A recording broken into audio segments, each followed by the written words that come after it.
Hi guys, in this video I am going to show you how you can make an image black and white in Photoshop.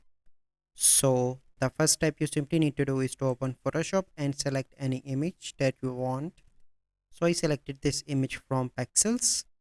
You can use Pexels for any image, and if you want you can share your work with me on Instagram as well. Link mentioned in the description. So first step you simply need to go on to the layers and you simply need to unlock this layer like this.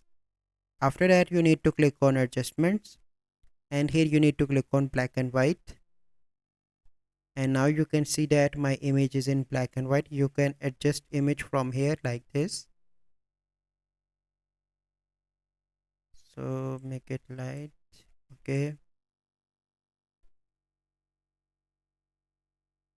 that's look good. Okay, so this is the easy process by which you can make an image black and white in Photoshop. So I see you in the next video. Thank you.